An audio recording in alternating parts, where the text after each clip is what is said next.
Guys నాకు తెలిసి 97లో border cinema వచ్చింది. బార్డర్ సినిమా ఎంత పెద్ద బ్లాక్ బస్టర్ అయిందో అప్పుడు మన అందరికీ తెలిసిందే.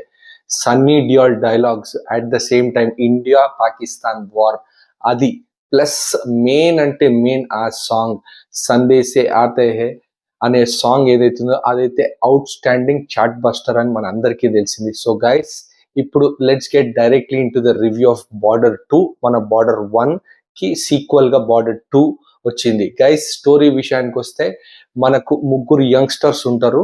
ఆ ముగ్గురు యంగ్స్టర్స్ ఎవరంటే వరుణ్ ధవన్, అహాన్ శెట్టి అండ్ దిల్జీత్ దోసాంజ్. వీళ్ళకు ఒక లీడర్ ఉంటాడు మన సన్నీ డియోల్. ఈ నలుగురు కలిసి ఒక వార్ ఎలా ఫైట్ చేస్తారు అనేది స్టోరీ. సో సినిమాలో క్యారెక్టర్స్ ఎలా ఉన్నాయంటే ఇక మన సన్నీ డియోల్ గురించి చెప్పనక్కర్లేదు. Complete out and out superb అంటే సూపర్బ్ వన్ మ్యాన్ షో అని క్లియర్ కట్ గా చెప్పొచ్చు. తన డైలాగ్స్ కానీ తన యాక్షన్ కానీ అట్ ద సేమ్ టైం తన ఫైట్ సీక్వెన్సెస్ కానీ ఆ వార్ ఎపిసోడ్స్ లో వచ్చే డైలాగ్స్ కానీ ట్రెమెండస్ అంటే ట్రెమెండస్ అని చెప్పొచ్చు గైస్. అండ్ వరుణ్ ధవన్ కూడా తన పర్ఫార్మెన్స్ కూడా తను కూడా బాగా చేశాడు. అండ్ మన కొత్తగా అహాన్ శెట్టి, సునీల్ శెట్టి కొడుకు అనుకుంటా తను, correct me if I'm wrong, తను కూడా బాగానే చేశాడు. దిల్జీత్ దోసాంజ్ కూడా టెరిఫిక్, అంటే తను ఖతర్నాక్ పర్ఫార్మర్, సూపర్ అంటే సూపర్ చేసిండు తన పర్ఫార్మెన్స్ కూడా. అట్ ద సేమ్ టైం ఇంకా సినిమా విషయానికి వచ్చేస్తే ఫస్ట్ హాఫ్ ఎలా ఉందంటే, ఫస్ట్ హాఫ్ లో వీళ్ళ బ్యాక్ స్టోరీస్ ఏవైతే హ్యూమన్ ఇమోషన్స్ ఉంటాయో, వీళ్ళ ఈ ముగ్గురు యంగ్స్టర్స్ ది బ్యాక్ స్టోరీస్ ఏవైతున్నాయో, వాళ్ళ పెళ్లి ఎపిసోడ్స్ కానీ ఇవి కానీ అవి కానీ చాలా బాగా ఇమోషన్స్ మాత్రం చాలా బాగా వర్కౌట్ అయినాయి. అట్ ద సేమ్ టైం వాళ్ళ ఫ్లాష్ బ్యాక్ ఎపిసోడ్స్ ఏవైతే ఉన్నాయో అవి కూడా టెరిఫిక్ అంటే టెరిఫిక్ వచ్చినాయి. ఫస్ట్ హాఫ్ నా వరకు మాత్రం సూపర్ అంటే సూపర్ ఉండే. కొద్దిగా ఫైట్ సీక్వెన్సెస్ కొద్దిగా డల్ గా అనిపించినాయి, కానీ ఫస్ట్ హాఫ్ మాత్రం ఇమోషన్స్ తో ఆ ఫ్లాష్ బ్యాక్ ఎపిసోడ్స్ తోని బాగా కుదిరినాయి. సెకండ్ హాఫ్ లో కంప్లీట్ స్టోరీకి వచ్చేస్తుంది. ఇక స్టోరీ అందరికీ తెలిసిందే, ఇండియా పాకిస్తాన్ మధ్యలోనే జరుగుతుంది ఏదైనా వార్ అనేది క్లియర్ కట్ గా తెలుసు. ఈ నలుగురు ఎలా డీల్ చేస్తారో అనేదే కథనం.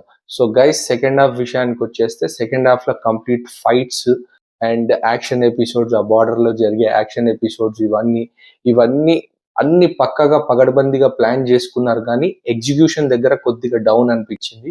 ఎస్పెషల్లీ విఎఫ్ఎక్స్ దగ్గర కొద్దిగా డౌన్ అనిపించింది, కానీ డైలాగ్స్ మాత్రం సూపర్. సన్నీ డియోల్ మాత్రం ఎరగదీశాడని క్లియర్ కట్ గా చెప్పొచ్చు. సో ఓవరాల్ గా కంపేర్ చేసుకుంటే సెకండ్ హాఫ్ కన్నా నాకు ఫస్ట్ హాఫ్ ఇమోషన్స్, ఆ ఫ్లాష్ బ్యాక్ స్టోరీస్ బాగా నచ్చినాయి. సెకండ్ హాఫ్ కూడా బాగుంది, అంత పర్ఫెక్ట్ గా కుదిరినాయి, కానీ అక్కడ కొద్దిగా విఎఫ్ఎక్స్ ఇవన్నీ కొద్దిగా డౌన్ అనిపించినాయి. కానీ బేసిక్ గా ఒక నార్మల్ ఆడియన్స్ కూర్చొని థియేటర్ లో చూస్తే ఎలా అనిపిస్తుంది అంటే బాగుంది అనిపిస్తుంది. సో ఓవరాల్ గా సినిమా చూసుకుంటే మాత్రం ఒక మంచి మూవీ అని చెప్పొచ్చు.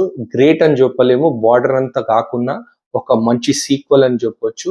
Especially performance wise Sunny Deol మాత్రం ఇరగదీశాడు. అట్ ద సేమ్ టైం మన Diljit Dosanjh, at the same time మన అహాన్ శెట్టి అనుకుంటా తను కూడా బాగా చేశాడు. వీళ్ళ అందరు పర్ఫార్మెన్స్ తో కూడి చాలా బాగా అంటే చాలా బాగా అనిపించింది. ఈ సీక్వెల్ వేస్ట్ కాలేదు అనిపించింది నా వరకు. It is a good movie, watchable movie and clear cut గా చెప్పొచ్చు. ఇంకా బాగుంటుండే విఎఫ్ఎక్స్ కానీ ఫైట్స్ కానీ ఇంకా మంచిగా తీసి ఉంటే ఇంకా పర్ఫెక్ట్ గా కుదిరేది.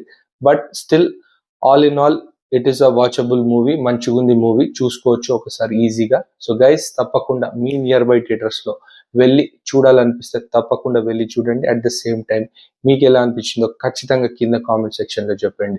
మీకు ఈ రివ్యూ కనుక నచ్చితే please do subscribe to my channel. కనబడుతున్న సబ్స్క్రైబ్ బటన్ ని గట్టిగా గుద్దండి. Show some love. Catch you until my next video.